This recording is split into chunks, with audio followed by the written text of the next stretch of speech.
Hi friends, ಇದು Sunday blog ಆಗಿರುತ್ತೆ. ನಾವು ಮದುವೆ ಆದ ತಕ್ಷಣ ಎಲ್ಲಿಗೂ ಹೋಗಿರಲಿಲ್ಲ, ಯಾವ ದೇವಸ್ಥಾನಕ್ಕೂ ಹೋಗಿರಲಿಲ್ಲ. ಸೊ ಈ ಸಂಡೇ ಎಲ್ಲಿಗಾದರೂ ಹೋಗೋಣ ಅಂತ ಹೇಳಿ ನಮ್ಮ ಮಾವ ಪ್ಲ್ಯಾನ್ ಮಾಡ್ತಿದ್ರು. ನಮ್ಮ ಮಾವ ಅವ್ರ ಫ್ರೆಂಡ್ ಜೊತೆ ಬಾದಾಮಿ ಬನಶಂಕರಿ ಹೋಗ್ತೇನೆ ಅಂತ ಹೇಳಿದರು. ಸೊ ನಾವು ಮೂವರು ಎಲ್ಲಿಗಾದರೂ ಹೋಗೋಣ ಅಂತ ಹೇಳಿ ನಾನು ಮತ್ತು ನಮ್ಮ ಹಸ್ಬೆಂಡು ಡಿಸೈಡ್ ಮಾಡಿದ್ವಿ. ನಮ್ಮ ಅತ್ತೆಂತ ಅವ್ರ ಮನೆ ಹತ್ರ ಒಂದು ಊರು ಇದೆ, ಅದು ಲಕ್ಕಂದಿನಿ ಅಂತ ಹೇಳಿ, ಅಲ್ಲಿ ಭಾಳ ಫೇಮಸ್ಸು. ಸೊ ಅಲ್ಲಿಗೆ ಹೋಗ್ಬೇಕಂತೇಳಿ ಡಿಸೈಡ್ ಮಾಡಿದ್ವಿ. ಸೊ ನಮ್ಮ ಚಿನ್ನೂನ ಇಲ್ಲೇ ಬಿಟ್ಟು ಹೋಗಬೇಕಾಗಿತ್ತು. ಅದಕ್ಕೆ ಅವನಿಗೆ ನಾವು ಬೇಗನೆ ಬಿಸ್ಕೆಟ್ ತಿನ್ನಿಸ್ತಾ ಇದ್ದೀವಿ. ಅವ್ನು ಕರ್ಕೊಂಡು ಹೋಗೋಕ್ಕೆ ಆಗಲ್ಲ. ಅದಕ್ಕೆ ನಮ್ಮ ಅತ್ತೆನೂ ಎಲ್ಲ ರೆಡಿ ಮಾಡ್ಕೊತಿದ್ದಾರೆ, ಏನೇನು ತೊಗೊಂಡು ಹೋಗಬೇಕು ಗುಡಿಗೆ ಅಂತ ಹೇಳಿ. ನೋಡಿ ನಮ್ಮ ಬೇಜಾರಾಗಿದ್ದಾನೆ, ಅವನು ಬಿಟ್ಟು ಹೋಗ್ತಿದ್ದೀವಿ ಅಂತೇಳಿ ಅವನಿಗೆ ಅರ್ಥ ಆಯಿತು. ಸೊ ನಾವೆಲ್ಲ ರೆಡಿ ಆಗ್ತಿದ್ದೀವಿ. ನಮ್ಮ ಹಸ್ಬೆಂಡು ರೆಡಿ ಆಗ್ತಾ ಇದ್ದಾರೆ. ಅವರಾದ ತಕ್ಷಣ ನಾನು ರೆಡಿ ಆಗ್ತಾ ಇದ್ದೀನಿ. ನನ್ನ ಸ್ಯಾರಿ, ಅದು ನಮ್ಮ ಅತ್ತನ ಸ್ಯಾರಿ, ನಮ್ಮ ಅತ್ತೆನೂ ರೆಡಿ ಆಗಿದ್ದಾರೆ. ನಾವೆಲ್ಲ ಪೂಜೆಗೆಲ್ಲ ರೆಡಿ ಮಾಡ್ಕೊಂಡಿದ್ವಿ, ಏನೇನು ತೊಗೊಂಡು ಹೋಗ್ಬೇಕು ಅಂತ ಹೇಳಿ. ನಮ್ಮ ಚಿನ್ನು ನೋಡ್ರಿ ಎಷ್ಟು ಬೇಜಾರಾಗಿದ್ದಾನೆ, ನಾವು ಹೋಗ್ತಿದ್ದೀವಿ ಅಂತೇಳಿ ಅವನಿಗೆ ಗೊತ್ತೇ ಆಗಿಬಿಡ್ತು ಪಾಪ. ಅವನಿಗೆಲ್ಲ ನೀರೆಲ್ಲ ಒಳಗಡೆ ಇಟ್ಟು ಅವನಿಗೆ ನಾವು ಎಲ್ಲಿಗೆ ಹೋದ್ರೂ ಅವನಿಗೆ ನಮಸ್ಕಾರ ಮಾಡಿಕೊಂಡೇ ಹೋಗ್ತೀವಿ. ಇಲ್ಲಿ ನಮ್ಮತ್ತೆ ನಾವು ಇಬ್ಬರು ಮನೆ ಬಿಟ್ಟಿದ್ದೀವಿ. ಸೊ ಅಮಾವಾಸ್ಯೆ ಅಂತ ಹೇಳಿ ನನ್ನ ಹಸ್ಬೆಂಡ್ ಕಾಲುವೆಯಲ್ಲಿ ನೀಟಾಗಿ ಕ್ಲೀನಾಗಿ ಮಾಡ್ಕೊಂಡು ಬಂದಿದ್ದಾರೆ. ಸೊ ನಾವು ಮನೆಗೆ ಬಿಟ್ಟಷ್ಟಿಗೆ 1:30 ಸುಮಾರು ಆಗಿತ್ತು. ಅಲ್ಲಿಗೆ ಲೇಟ್ ಆಯ್ತು ಅಂತ ಹೇಳಿ ಭಾಳ ಬೈಕೊಂಡಿದ್ವಿ ನಮ್ಮ ಹಸ್ಬೆಂಡ್ನ. ಹಾಗೆ ಮಾತಾಡ್ಕೊತ ನಿಧಾನವಾಗಿ ಹೋಗ್ತಿರುವಾಗ ನಮ್ಮಮ್ಮ ಕಾಲ್ ಮಾಡಿದರು. ಹೋಗೋ ದಾರಿಯಲ್ಲಿ ಗಾಳಿ ದುರ್ಗಮ್ಮ ಅಂತ ಹೇಳಿ ಗುಡಿ ಭಾಳ ಫೇಮಸ್ಸು, ಅದು ಬರುತ್ತೆ, ಅಲ್ಲಿ ದರ್ಶನ ಮಾಡ್ಕೊಂಡು ಹೋಗಿ ಅಂತ ಹೇಳಿದರು. ಸೊ ನಾವು ಅಲ್ಲಿಗೂ ಹೋಗೋಣ ಅಂತ ಹೇಳಿ ಡಿಸೈಡ್ ಮಾಡಿದ್ವಿ. ಅಲ್ಲಿಗೆಲ್ಲ ಭಾಳ ಫೇಮಸ್ಸು ದುರ್ಗಮ್ಮ ಗುಡಿ. ಎಲ್ಲ ದಾರಿಯಲ್ಲಿ ಹೋಗಿ ಆಚೆ ಹೋಗೋರೆಲ್ಲ ನಿಂತ್ಕೊಂಡು ಎಲ್ಲ ದರ್ಶನ ಪಡ್ಕೊಂಡು ಹೋಗ್ತಾರೆ.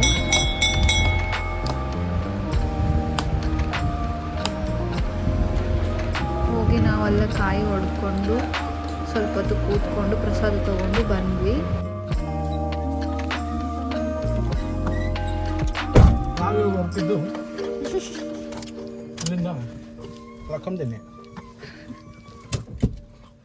ನಮ್ಮ ಕಾರ್ ಮುಂದೆ ತಾಯಿ ಮಗನನ್ನು ಎಷ್ಟು ಚೆನ್ನಾಗಿ ಆಟ ಆಡಿಸ್ತಿದ್ರು. ಅದು ನೋಡಿ ನನಗೆ ಭಾಳ ಖುಷಿ ಆಯಿತು. ಸಡನ್ನಾಗಿ ನಮ್ಮ ಅಮ್ಮನೇ ನನಗೆ ನೆನಪಾದರು. ನನ್ನ ಕಣ್ಣಲ್ಲೇ ನೀರೇ ಬಂದಿತ್ತು ಆ ತಾಯಿ ನೋಡಿ ಎಷ್ಟು ಚೆನ್ನಾಗಿ ಆಟ ಆಡಿಸ್ತಿದ್ದಾರೆ.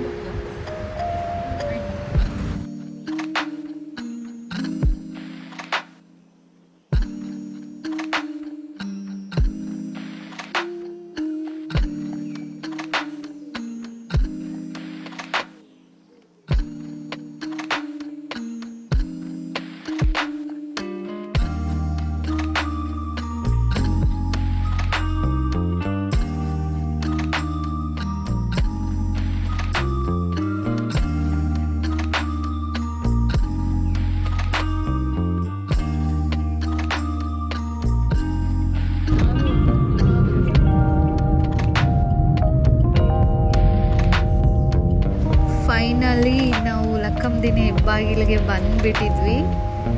ಸೊ ಇದು ಲಕ್ಕಂದಿನಿ ಹೆಬ್ಬಾಗಿಲು, ಊರು ಒಳಗಡೆ ನಾವು ಎಂಟರ್ ಆಗಿದ್ದೀವಿ. ಈ ಪ್ಲೇಸ್ ಅಂದರೆ ನಮ್ಮ ಅತ್ತೆಗೆ ಭಾಳ ಇಷ್ಟ. ಅವ್ರು ಚಿಕ್ಕವರಿಂದನೂ ಈ ಒಂದು ಮಠನ ನಡ್ಸ್ಕೊತ ಬಂದ್ರಂತೆ. ಇಲ್ಲಿ ಏನು ಬೇಡ್ಕೊಂಡ್ರು ಅವ್ರಿಗೆ ಎಲ್ಲನೂ ಸಕ್ಸಸ್ ಆಯಿತು ಅಂತೆ. ಸೊ ನಾನು ನೋಡೇ ಇರಲಿಲ್ಲ ಈ ಒಂದು ದೇವಸ್ಥಾನ, ನನಗೆ ತೋರಿಸೋಣ ಅಂತ ಹೇಳಿ ಕರ್ಕೊಂಡ್ಬಂದಿದ್ದಾರೆ ನಮ್ಮತ್ತೆ. ನೋಡಿ ಇದು ಮಠದ ಎಂಟ್ರೆನ್ಸು. ಅವತ್ತು ಅಮಾವಾಸ್ಯೆ ಆಗೋದರಿಂದ ಬೆಳಗ್ಗೆ ಅಥವಾ ಇಲ್ಲ ಸಾಯಂಕಾಲನೂ ದರ್ಶನ ಮಾಡ್ಕೊಂಡು ಹೋಗಿರ್ತಾರಂತೆ. ನಾವು ಹೋಗಿದ್ದು 2 ಗಂಟೆಗೆ. ಸೊ ಅಲ್ಲಿ ಯಾರೂ ಅಷ್ಟೊಂದು ಜನ ಇರಲಿಲ್ಲ.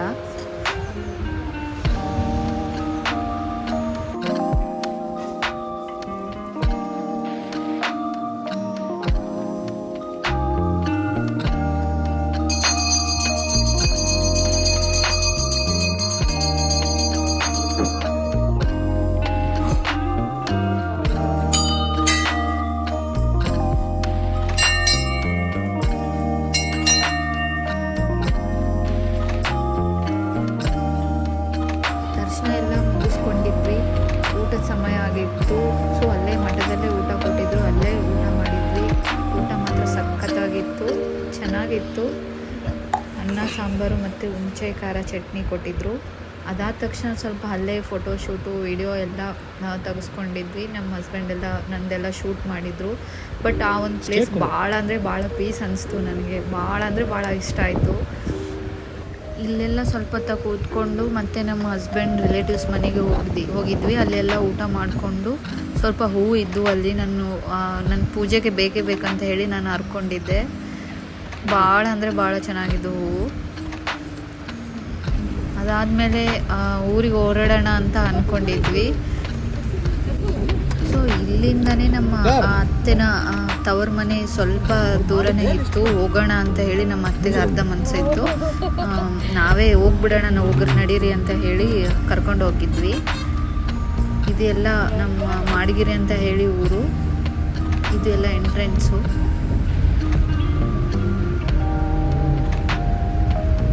ನಾವು ಹೋಗ್ತಿರೋದು ನಮ್ಮ ಅತ್ತೆನ ರಿಲೇಟಿವ್ಸಿಗೆ ಗೊತ್ತೇ ಇರಲಿಲ್ಲ. ನಾವು ಸರ್ಪ್ರೈಸ್ ಕೊಡೋಣ ಅಂತ ಹೋಗಿದ್ವಿ. ಅವರು ಭಾಳ ಅಂದರೆ ಭಾಳನೇ ಖುಷಿಯಾಗಿದ್ದರು ನಾವು ಬಂದಿದ್ದು ನೋಡಿ. ಮದುವೆ ಆದಮೇಲೆ ಇದೇ ಫಸ್ಟ್ ಟೈಮ್ ನಾನು ಅವ್ರ ಮನೆಗೆ ಹೋಗಿದ್ದು. ಭಾಳ ಅಂದರೆ ಭಾಳ ಖುಷಿ ಆಗಿದ್ದರು ಅವರು. ನಮಗೆಲ್ಲ ಈ ಥರ ಎಲ್ಲ ಸ್ನ್ಯಾಕ್ಸ್ ಕೊಟ್ಟಿದ್ರು, ಮಿರ್ಚಿ, ವಡ, ಬೋಂಡ ಅಂತ ಹೇಳಿ ಏನೇನೋ ತಿನ್ನಿಸಿದ್ರು. ಫಸ್ಟ್ ಟೈಮ್ ಹೋಗಿದ್ದೀನಿ ಅಂತ ಹೇಳಿ ನಮ್ಮ ಅತ್ತೆನ ಸಣ್ಣ ತಮ್ಮ ಇವರು, ಅವ್ರ ಹೆಂಡತಿ ನನಗೆ ಸೀರೆ ಕೊಟ್ಟಿದ್ರು. ಅದು ನನಗೆ ಭಾಳ ಇಷ್ಟ ಆಯಿತು. ನನ್ನ ಭಾಳ ಅಂದರೆ ಭಾಳ ಪ್ರೀತಿ ಮಾಡಿದರು ಅವರು. ಅದಾದ ತಕ್ಷಣ ನಮ್ಮ ಅತ್ತೆನ ಅಣ್ಣನ ಮನೆಗೆ ಹೋಗಿದ್ವಿ. ಅವ್ರ ಅಣ್ಣ ಇರಲಿಲ್ಲ, ಅಮಾವಾಸ್ಯೆ ಅಂತ ಹೇಳಿ ಬೇರೆ ಊರು ಹೋಗಿದ್ರು. ಅವ್ರ ಅಣ್ಣನ ಮಗನಿಗೆ ರೀಸೆಂಟಾಗಿ ಪಾಪು ಆಯಿತು, ಅವನು ಇರಲಿಲ್ಲ. ನಮ್ಮ ಅತ್ತೆಗೆ ಭಾಳ ಬೇಜಾರಾಯಿತು.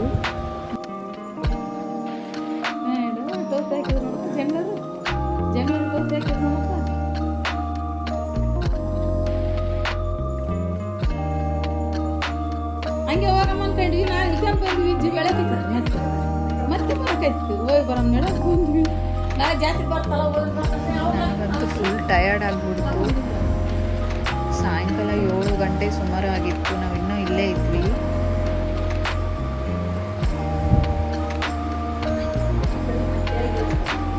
ನಾನಂತೂ ಭಾಳ ಖುಷಿಪಟ್ಟೆ. ಇವ್ರು ಮಾಡೋದು ಎಲ್ಲ, ಆ ಪ್ರೀತಿ ತೋರಿಸೋದೆಲ್ಲ ನೋಡಿ.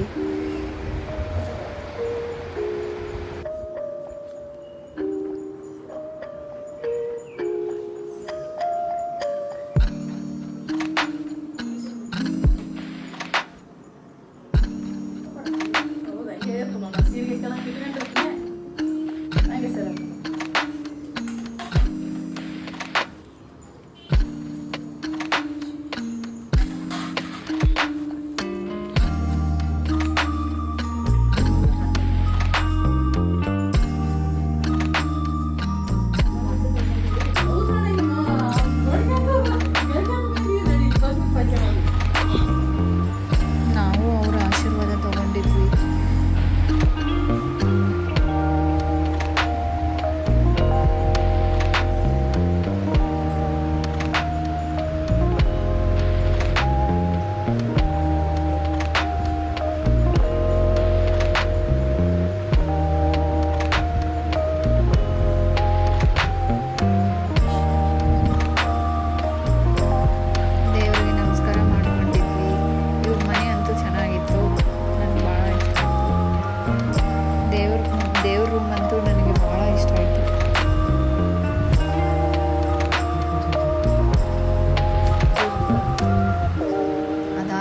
ಮತ್ತೆ ಇನ್ನೊಬ್ಬರ ಮನೆಗೆ ಹೋಗಿದ್ವಿ, ನಮ್ಮ ಅತ್ತಿನ ರಿಲೇಟಿವ್ಸೇ.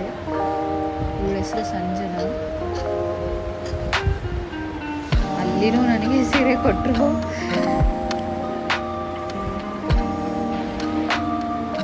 ಇವತ್ತೆಲ್ಲ ಎಲ್ಲರ ಕಡೆ ಸೀರೆ ಇಸ್ಕೊಳ್ಳೋದೇ ಆಗ್ಬಿಡ್ತು.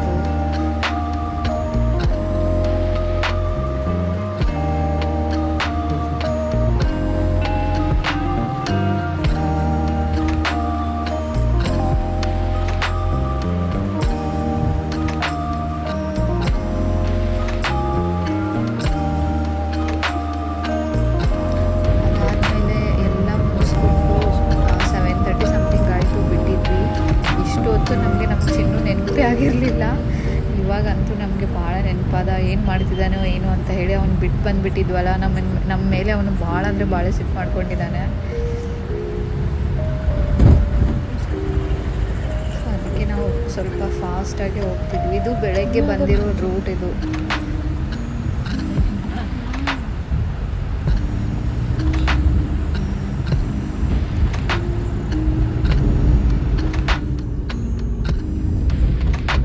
ಫೈನಲಿ ಮನೆಗೆ ರೀಚ್ ಆಗಿದ್ವಿ. ನಮ್ಮ ಚಿನ್ನು ಏನು ಮಾಡ್ತಿದ್ದಾನೋ ಏನೋ ಪಾಪ. ಅವನು ಸೊ ಯಾರ ಮನೆಯಲ್ಲೂ ಇರಲ್ಲ.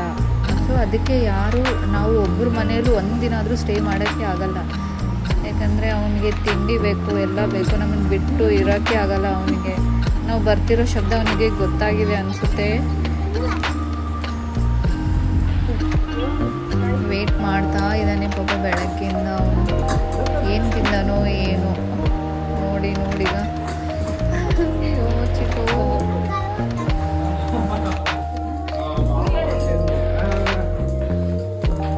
ಚಿನ್ನು ಬಂದೇ ಬಿಟ್ವಿ ಅಂತೇಳಿ ಅವನಿಗೆ ಎಷ್ಟು ಖುಷಿ ನೋಡಿ ಪಾಪ. ಬೆಳಗಿಂದ ಏನು ತಿಂದಾನೋ ಏನಿಲ್ಲ. ಬಿಸ್ಕೆಟ್ಸ್ ತಿಂದು ಹೋಗಿದ್ವಿ. ಅವ್ನು ನಮ್ಮನ್ನು ಬಿಟ್ಟಿರೋಕ್ಕೆ ಆಗಲ್ಲ. ಸೊ ನಾವು ಯಾರ ಮನೆಯಲ್ಲೂ ಆಗಲ್ಲ. ನನಗಂತೂ ಹಚ್ಕೊಂಡ್ಬಿಟ್ಟಿದ್ದಾನೆ ಅವನು. ಅತ್ತಿಗೆಮ್ಮ ಎಲ್ಲಿದ್ದಾಳೆ ಅಂತ ಹೇಳಿದ್ರು ಏನು ತೋರಿಸ್ತಾನೆ ಗೊತ್ತಾ. ಆ ವಿಡಿಯೋನ ನೆಕ್ಸ್ಟ್ ಬ್ಲಾಗಲ್ಲಿ ಹಾಕ್ತೀನಿ. ಸೊ ಇದು ಇವತ್ತಿನ ಬ್ಲಾಗ್. ಲೈಕ್ ಮಾಡಿ, ಶೇರ್ ಮಾಡಿ.